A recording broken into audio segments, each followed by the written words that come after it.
Retomamos lo que es la exploración objetiva. En este caso, el próximo paso son las pruebas musculares que vamos a ver a continuación. De manera, vuelvo a repetir, muy rápida. Por favor, utilicen los complementos que ya se les han mandado. Dentro de las pruebas musculares también existe toda una estructura. Muchas veces pensamos, cuando hablamos de pruebas musculares, solamente nos referimos a lo que es el balance muscular. Pero vemos acá, Petty nos va a dar toda una estructura ya de pruebas que va justamente a referirse a todo lo que son este tipo de pruebas, ¿no? Entonces tenemos prueba de fuerza muscular, control muscular, longitud muscular, pruebas musculares isométricas, masa muscular, está mal escrito acá, perdón, y las pruebas musculares diagnósticas. Vamos a tratar de verlas en forma muy sucinta, cada una de estas a partir de ahora. Tenemos primero la prueba manual de fuerza muscular. Les decía, esta es la prueba que más conocemos, que más hacemos tal vez en la parte muscular. Para esto pueden utilizar cualquiera de las escalas. Pueden utilizar la escala Lovett, escala Kendall, también pueden utilizar la escala de Daniels, ¿no? Entonces, cualesquiera que sea, utilícenla bien. Esa es la consigna. En esta, que la que más utilizamos, de que va del 0 al 5, tenemos que ser exquisitos en cuanto a la apreciación que hacemos. No se olviden que esto de todas maneras es subjetivo a cada persona, pero para hacerla lo más objetivo posible, tenemos que considerar algunos aspectos, como que a partir del 2 generalmente ya contamos con el menos 2, el más 2, menos 3, también el más 3 y el menos 4 y el más 4 hasta llegar al 5. Ustedes ya vayan averiguando a qué corresponden justamente esas categorías para que sepan y no se equivoquen en el momento de hacer esta prueba de fuerza muscular. Pero no solamente es esta prueba de fuerza muscular en este aspecto. Vamos a ver que existen otros tipos de pruebas musculares, como son las de la fuerza dinámica máxima, la de la fuerza estática máxima y la de la resistencia. Todas estas se van a trabajar en base a peso o en base a resistencia. Por eso se ha creado lo que es la resistencia máxima, el RM. Puede ser el RM como tal o puede ser el 10 RM, depende de la técnica que vayan a usar. Pueden usar de Lord Watkins, por ejemplo, ¿no? Entonces, para este aspecto.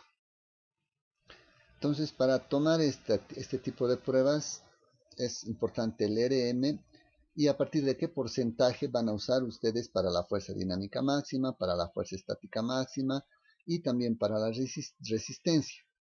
Vale decir, en algunas técnicas van a tomar, por ejemplo, si tomamos la prueba, una de estas pruebas, para las subsiguientes sesiones se toma solamente el 50%, el 75% hasta llegar a 100%, otras toman desde el 25%, en fin, hay una infinidad de técnicas para posteriormente trabajar esto. Entonces es muy importante que ustedes tomen en cuenta esto. Peor cuando hablamos de la resistencia, porque en la resistencia se va a tomar un porcentaje de la prueba de la fuerza dinámica máxima y con eso se van a hacer las pruebas de resistencia de acuerdo al tiempo que van a usar. Es muy corto el tiempo como para que podamos explicar todo esto, pero vuelvo a repetir, ustedes pueden acudir al libro de Daza Lesmes, de exploración también, para que puedan complementar todo esto.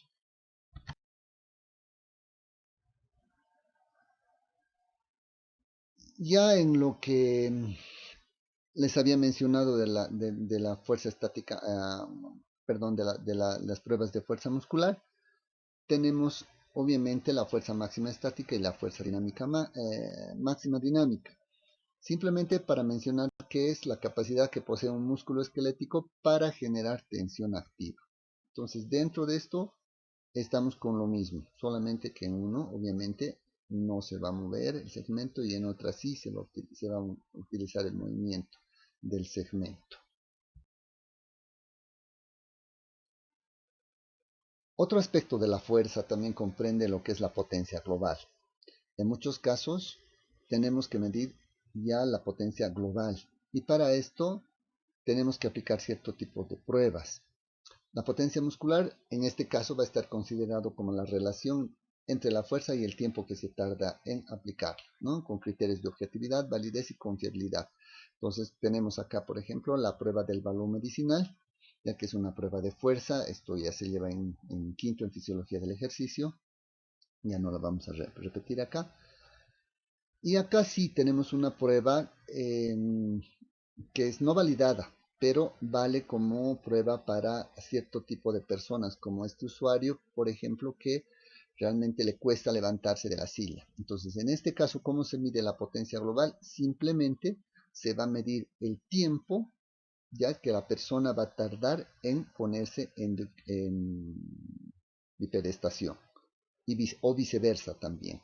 Entonces, ese es un tipo de prueba, por ejemplo. ¿Por qué? Porque cuando ustedes hagan ya una valoración posterior a todo su tratamiento, tendría que mejorar ese tiempo, ¿no? Entonces va a ser un criterio para nuestras estrategias posteriores.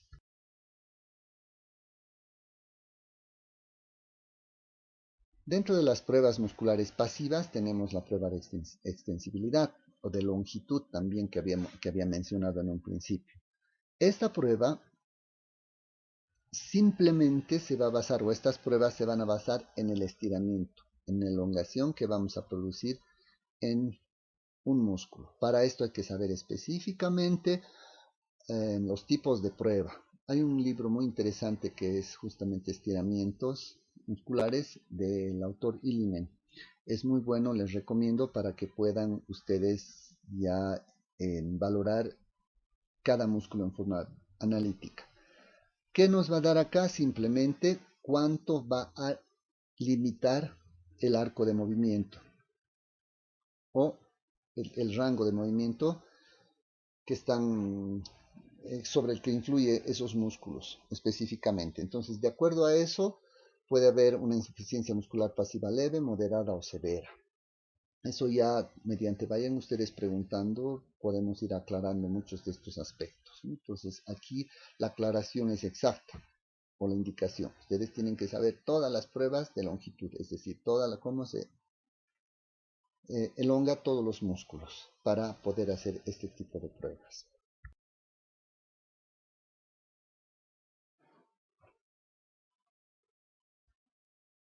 En cuanto a lo que es las pruebas musculares isométricas, existe una prueba también de Cyriax que ustedes van a ir averiguando porque eso voy a hacer en una dinámica, ya les había dicho, entonces vayan averiguando todas las cosas que se les está diciendo. Esta es una prueba muscular que se la realiza en forma isométrica, pero sobre todo nos sirve para ver el tipo de tejido que está afectado y cuánto está afectado ese tejido. Es una prueba bastante sencilla que Cyriax también nos los diseñó para nosotros y nos da una categoría que ustedes van a ir averiguando, ¿no? Entonces se hace la prueba y se dice con poca fuerza y mucho dolor, entonces eso significa algo. Con mucha fuerza y poco dolor, etcétera, etcétera. Entonces hay una categorización de todo esto que nos va a dar más que todo un factor pronóstico de la lesión que puede estar sufriendo el usuario. En cuanto a la masa muscular, ustedes saben hacer perimetrías y aquí sí la indicación exacta. Para hacer una perimetría de masa muscular tenemos que tomar puntos óseos exactos. Por ejemplo, si estamos midiendo un cuádriceps, no podemos medir a ojo de buen cubero en cualquier región del cuádriceps. Tiene que ser, por ejemplo, tomamos la espina ilíaca de referencia y puede ser a 10 centímetros o a 15 centímetros de la espina ilíaca y hacemos la perimetría, ¿no? Entonces, o a 20 centímetros, a 30. Es muy aconsejable hacer unas 2 o 3 mediciones de la región. Y además siempre hacerlo en forma comparativa. Por último, dentro de lo que son las pruebas musculares diagnósticas, tenemos un sinfín de pruebas musculares diagnósticas. Las más conocidas les voy a decir, por ejemplo, en el hombro, tenemos muchas pruebas acá. Prueba de Jové, que es de la lata vacía, tenemos la prueba del fulcro, la prueba de Hawkins, es decir, la prueba de Paté, o sea, hay muchas pruebas, por ejemplo, solamente en una región, fíjense, imagínense en todo el cuerpo, existen muchas pruebas musculares diagnósticas que nosotros tendríamos que conocer y saber y hacerlas perfectamente. Les he dicho que realmente fisioterapia no es una carrera fácil, que tenemos que manejar dos aspectos. Tenemos que manejar la parte clínica y también tenemos que manejar la parte de movimiento. Ya en un próximo video vamos a ir viendo lo que es la parte neurológica que nos falta.